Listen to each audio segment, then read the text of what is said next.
Vamos orar. Senhor Deus e Pai, nós já lemos a Tua palavra no Antigo, no Novo Testamento, e agora, Senhor, nós vamos ouvir a Tua mensagem que será proclamada. Fala, ó Deus, aos nossos corações, que em nossos corações e mente a Tua palavra sempre encontre, ó Deus, terra fértil para brotar. É em nome de Jesus que nós oramos. Amém. Quero convidar você a abrir a sua Bíblia em Filipenses capítulo 4. Nós vamos ler versículo 10 a 14. Dando continuidade à mensagem do domingo passado sobre a jornada da fé. Filipenses capítulo 4, versículos 10 a 14. Eu vou fazer essa leitura na nova versão transformadora, você pode acompanhar na tradução que você tem em mãos. Como eu me alegro no Senhor por vocês terem voltado a se preocupar comigo. Sei que sempre se preocuparam comigo, mas não tinham oportunidade de me ajudar. Não digo isso por estar necessitado, pois aprendi a ficar satisfeito com o que tenho. Sei viver na necessidade e também na fartura. Aprendi o segredo de viver em qualquer situação, de estômago cheio ou vazio, com pouco ou com muito. Posso todas as coisas por meio de Cristo, que me dá forças. Mesmo assim, vocês fizeram bem em me ajudar na dificuldade pela qual estou passando. Você com certeza já ouviu uma mensagem sobre esse texto. Tudo posso naquele que me fortalece. É um desses versículos que são repetidos como um amuleto por muitos cristãos. Você está passando por uma crise de saúde? Tudo posso naquele que me fortalece. Relacionamento com o marido ou com a esposa está mal? Tudo posso naquele que me fortalece. Falta dinheiro na conta? Tudo posso naquele que me fortalece. Meu colega de trabalho pega no meu pé todo dia? Tudo posso naquele que me fortalece. Parece um amuleto, né? Parece que a gente fala isso e as coisas se resolvem por si, né? Talvez seja este um dos versículos mais incompreendidos. Tem uma abelhinha aqui que ela está me perseguindo o culto inteiro. Acho que agora ela vai embora. Talvez seja este um dos versículos mais incompreendidos da palavra de Deus. Paulo, em seu relato, ele expressa a sua gratidão aos filipenses pelas ofertas recebidas, e ele conclui que ele aprendeu a viver bem em toda e qualquer situação. Mas como ele aprendeu? Passando por muitas muralhas em sua vida. O apóstolo, que ao que tudo indica, era de família de posses, e o fato dele ter recebido instrução formal, ter tido um professor, o fato dele ter cidadania romana, herdada dos pais, indica que ele não era um cidadão comum do seu tempo. Isso não era comum naquela época, você ter um professor, né, os mestres que ensinavam, não era qualquer pessoa que pegava um discípulo. E Paulo, ao que consta, assentou-se aos pés de um dos mais famosos do seu tempo, um homem que era tido e caminhava a passos largos para ser um dos grandes fariseus de Jerusalém. Este homem agora vive por conta própria, dependendo das suas tendas, levantando ofertas não para si mesmo, mas para a igreja pobre de Jerusalém, pelas igrejas afora no império. E ele vive de anunciar o evangelho. E é partindo deste texto que nós vamos olhar para a continuidade da nossa mensagem sobre a jornada da fé. Em seu livro Espiritualidade Emocionalmente Saudável, o pastor da igreja New Life Fellowship, Peter Escaseiro, ele nos apresenta um capítulo inteiro dedicado a passar pela muralha que se interpõe em toda a caminhada cristã. Ele nos mostra 6 estágios pelos quais os cristãos passam em sua relação com a fé em Deus e precisam ser compreendidas para que possamos ser achados fiéis diante do Pai. E é pensando neste estágio que nós falamos da jornada da fé. A muralha que se apresenta nos faz compreender que a vida com Cristo não é apenas aquilo que nós vimos domingo passado, na mensagem do domingo passado, mas é muito mais do que aquela visão limitada da vida que nós levamos. É a plenitude do Evangelho. Na primeira mensagem, nós abordamos os 3 primeiros estágios dessa jornada. Você pode ouvir esta mensagem no site da nossa igreja. E estes 3 primeiros estágios são o conhecimento a respeito de Deus, que é quando nós tomamos conhecimento do que é a vida com Deus, que é quando a semente é lançada e ela entra no nosso coração, a semente entra na terra. Nós vimos o discipulado, que é quando essa semente ela começa a ganhar força para poder romper a terra, então essa semente começa a expandir as suas raízes, e nós vimos a vida ativa, que é quando o broto já saiu e começa a servir. E agora nós chegamos face a face com a muralha, e nós vamos compreender que muitos de nós estão com a sua fé em um desses primeiros estágios, e que nós devemos enfrentar e passar pelas muralhas para desenvolvermos nossa fé. E assim nós vamos compreender os estágios seguintes: a jornada para dentro da muralha, a jornada para fora da muralha e a transformação que se dá em amor. O 4º estágio da nossa fé, proposto por Escaseiro, é a jornada para dentro da muralha. Tal jornada inclui uma série de situações pelas quais passamos e que não temos como evitar. Quando estamos diante da muralha, estamos diante de um sofrimento, uma situação que nos faz mal e que buscamos evitar ou não confrontar, até que chega um momento em que não se terá outra alternativa. O sofrimento será tão insuportável que permanecer onde está não será uma alternativa considerável. Então, nós somos conduzidos através da muralha. Nessa jornada, nós temos os conflitos internos e as passagens que trilharemos. Nós não chegamos diante de uma muralha, e é preciso dizer isso, por nós mesmos. Nós não somos conduzidos pelos nossos pés diante de determinados sofrimentos em nossa vida. Deus é quem nos conduz até Ele. E Ele tem uma razão para isso. Ele quer que cresçamos, que conheçamos o melhor a Ele, a vida com Ele.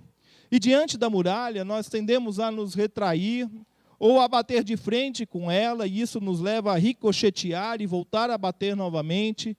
E acontece que quando nós passamos por esse tipo de sofrimento, que é o sofrimento que Deus coloca em nossa vida para que nós possamos crescer e amadurecer na fé, quando nós batemos de frente ou quando nós nos retraímos, tais atitudes semeiam em nosso coração a amargura, a desesperança, a incredulidade. Nós nunca passamos por uma muralha só em nossa vida. Veja, por exemplo, Abraão. Dizem os estudiosos que entre 20 a 30 anos se passaram da promessa de que Sara ficaria grávida para o nascimento de Isaac. 10 a 13 anos depois de Isaac ter nascido e ter Isaac em seus braços, ele enfrenta outra muralha, a de levar o filho para o sacrifício. Agora pense nos conflitos internos de Abraão, e aí nós vamos começar a compreender melhor o que é esta muralha. Pense como ele passou por estes momentos, por essas experiências. Elias, Moisés, Neemias, Paulo, são pessoas, são exemplos que a Bíblia nos traz, de pessoas que passaram por muralhas de suas vidas e cresceram na fé. Perceba que em nenhum momento eu estou falando de derrubar a muralha, mas sim de passar por ela. Muitos ficam presos a ela. É o que São João da Cruz, um frade carmelita do século XVI, curiosamente ligado ao movimento da Contra-Reforma, né? É até contraditório a gente citar São João da Cruz no ano dos 500 anos da Reforma aqui, mas ele tem um livrinho que define muito bem o que é passar pela muralha. É o que ele chama de a noite escura da alma. Nessa noite escura da alma, nós nos confrontamos com o nosso orgulho, com a nossa cobiça, com a ira, com a nossa inveja. Nós nos confrontamos com aquilo que nos dá um certo conforto e que nós não gostamos de mexer. Não toque nisso. Não toque nesse assunto. Eu não quero lidar com este problema. No entanto, é preciso passar pelo confronto, encontrar um caminho através desta muralha, desta noite escura da alma. E isto não quer dizer que isto vai se resolver rapidamente.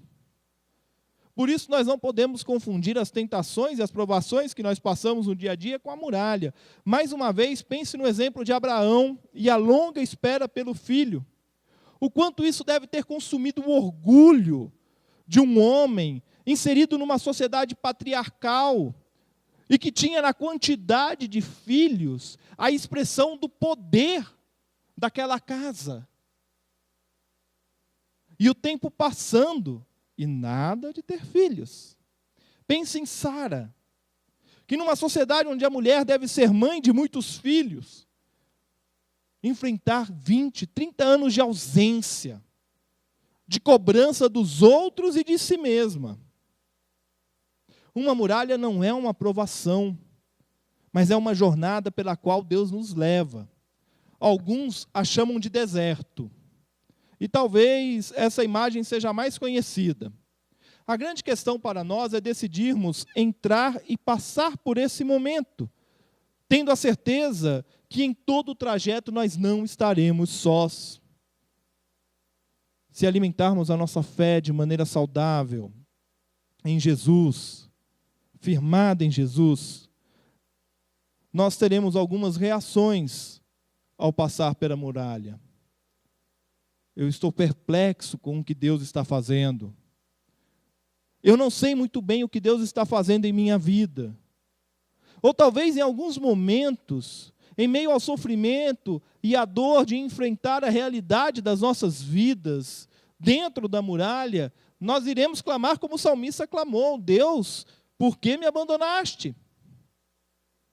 Ocorrerão durante a caminhada clamores como este. No entanto, nós devemos ter a certeza de que Ele nos faz enxergar a perplexidade e Ele nos conduz em caminhos que não entendemos, mas Ele não nos abandona. Ele deseja que nós passemos por este caminho. Ele tem um propósito para isto. Não fique preso na muralha. Se você está passando por um sofrimento, e você identifica que este sofrimento se arrasta há anos, não fique preso a ele. Confie em Deus, se aproxime de Deus, deixa que Ele te conduza. Haverão momentos que você dirá: eu não sei o que Deus está fazendo. Você não saberá mesmo, meu irmão, minha irmã. Mas saiba que Ele está fazendo. Ele está fazendo. Porque Ele vai te conduzir para o quinto estágio, a jornada para fora.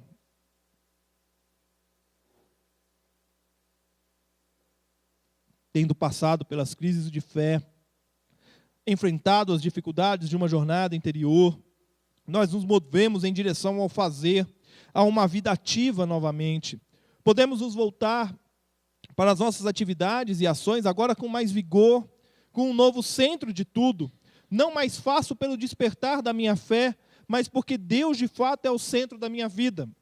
Assim não há mais como nos deixarmos levar por tempos ruins. Descobrimos o amor profundo, intenso e tolerante de Deus por nós. Não vivemos mais agitados de um lado para o outro, mas nós somos inundados por uma paz, a paz de Deus, que chega até nós pelo quebrantamento e pela maneira como nós vivemos diante do mistério de Deus. A raiz e a origem do pecado é a arrogância na qual o homem quer ser juiz de si mesmo e do seu próximo. Karl Barth, autor dessa frase, ele define muito bem a origem do pecado, e a sua afirmação nos coloca diante da necessidade que temos, diante das muralhas das nossas vidas, em determinar o bem e o mal. Você já reparou, quando você está passando por um problema difícil, como a gente emite juízo facilmente? O culpado disso não sou eu. Esse problema é por causa de fulano. Nós devemos deixar isso de lado e começar a confiar que Deus nos guia. Quebrantamento é uma palavra que os evangélicos usam bastante. E às vezes a gente olha ela sendo usada de uma maneira muito errada.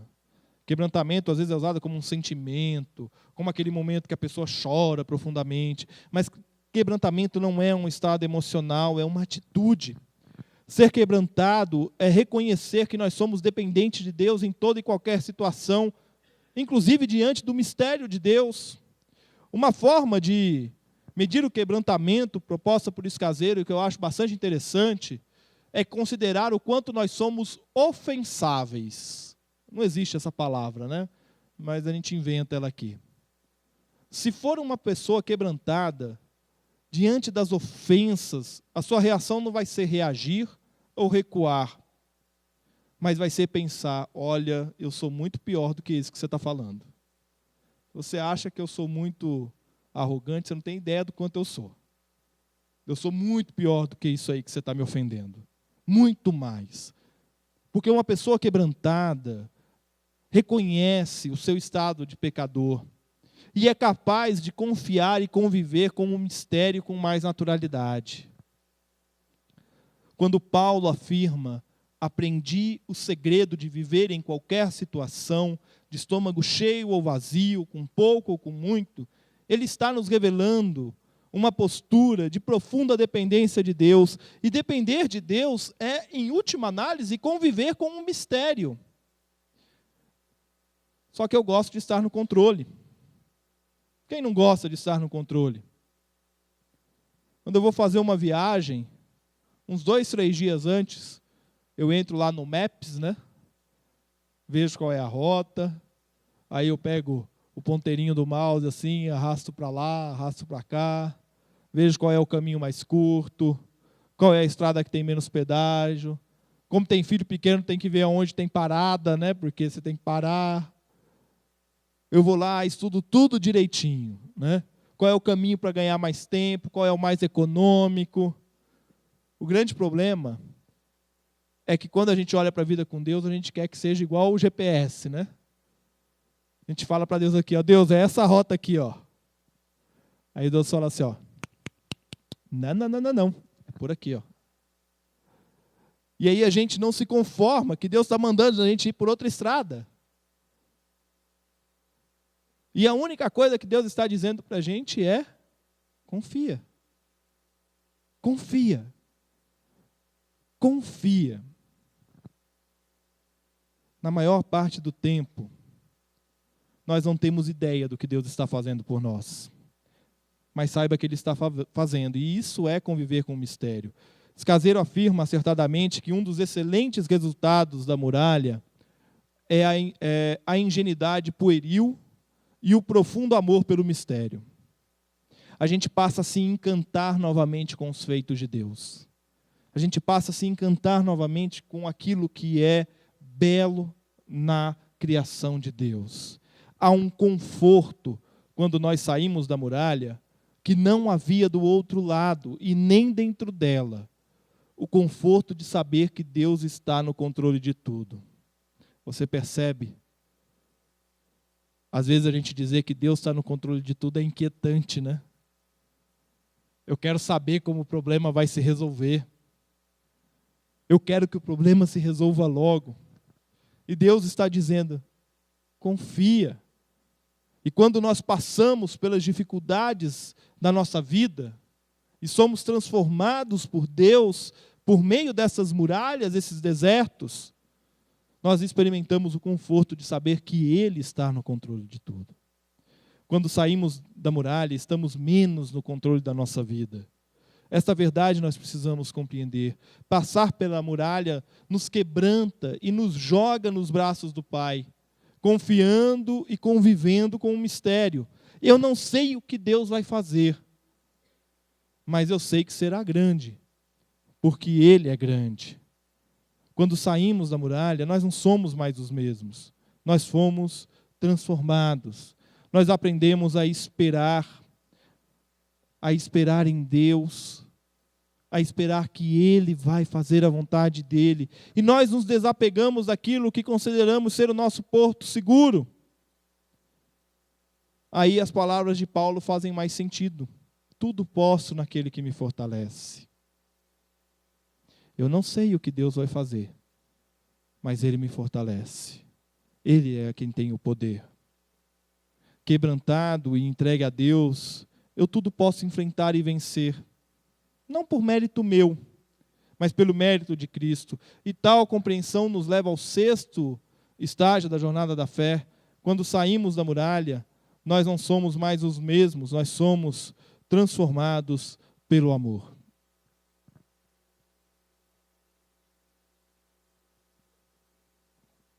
Uma vez trilhado os caminhos para dentro e para fora da muralha, nós não somos mais os mesmos. Voltemos ao exemplo de Abraão. Somente quem passou por cerca de 30 anos na muralha da espera pelo primogênito poderia confiar que Deus proveria a resposta para o que era o desejo do seu coração, enquanto ele subia aquele monte, tendo Isaque atrás de si, perguntando: pai, está aqui a lenha, está aqui o fogo, mas cadê o cordeiro? Abraão confiou. E ele aprendeu a confiar em Deus caminhando com ele. Mas aí você pode falar: mas pastor, tem um senão nessa história aí.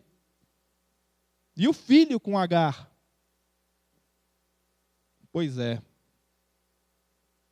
Quando nós erramos, nós precisamos reconhecer o nosso erro e corrigir.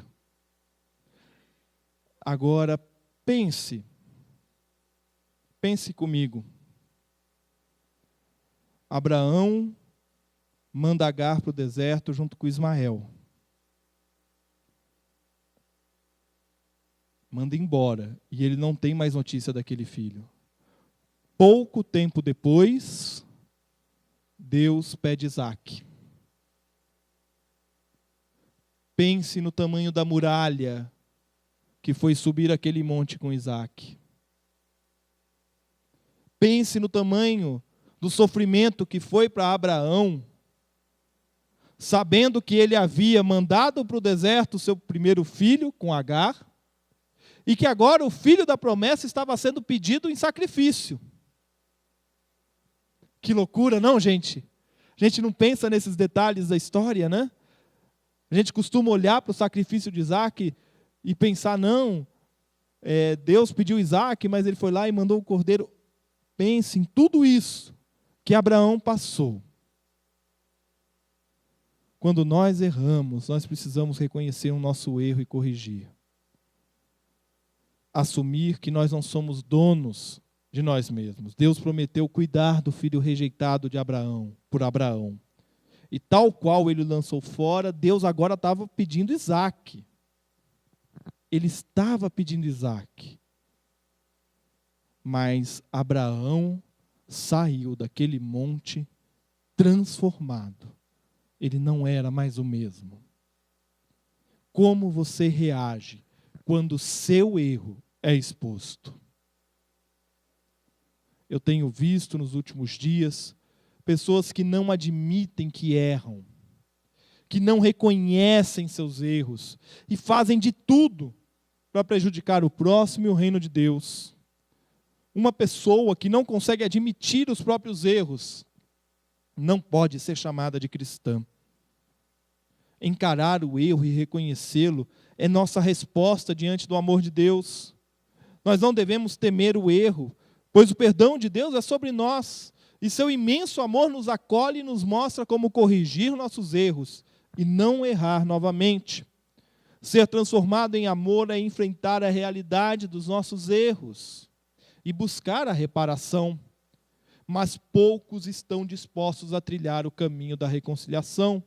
Preferem se ausentar, se omitir, se recolher, a ter que se desculpar e reconstruir o que foi destruído.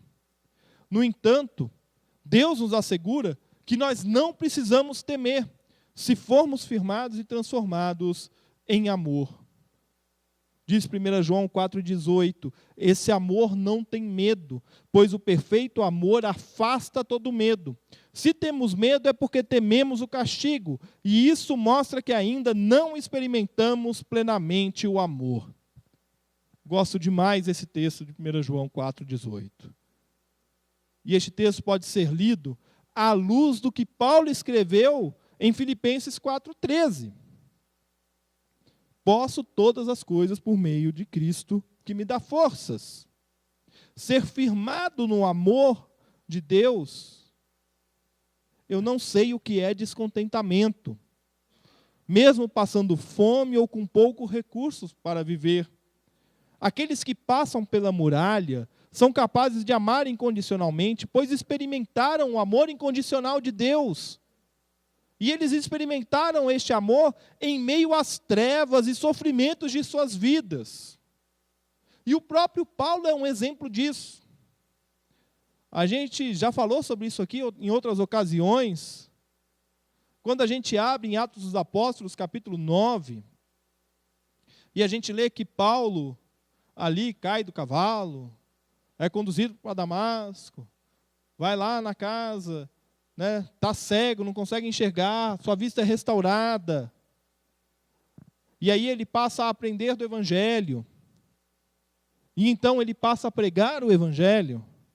A gente pensa que essa sequência, ela é uma sequência que acontece tudo no intervalo de 2, 3 dias.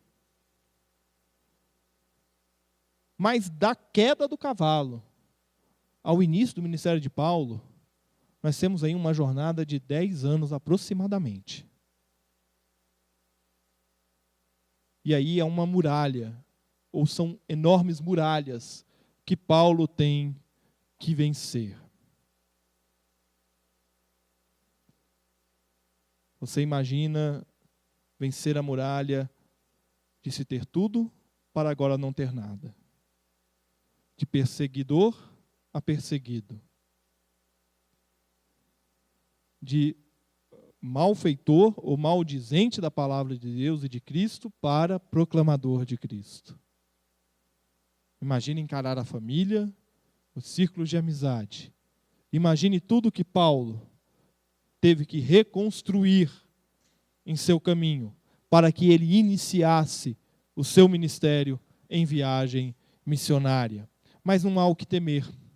Não há o que temer, porque o antes furioso perseguidor de cristãos, agora transforma-se num homem que vive na total dependência de Deus. Não há o que temer, porque o temor provoca em nós reações como retração, ou reação, violência, perseguição contra o que nos causa medo. Não há o que temer, há o que se viver debaixo da graça de Deus.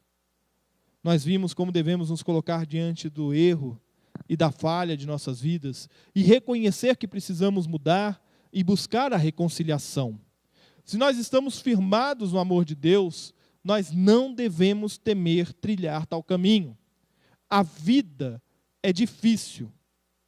A vida é difícil, você precisa ter consciência disso. Mas você precisa também saber de uma verdade. Você não é tão importante quanto você pensa. E a sua vida não consiste única e exclusivamente em você. É triste quando a gente vê pessoas que acham que o mundo gira em torno dela. É isso que eu estou dizendo. E às vezes a gente tem esta atitude, não é mesmo? A gente acha que tudo tem que cooperar para o meu bem, para a minha satisfação.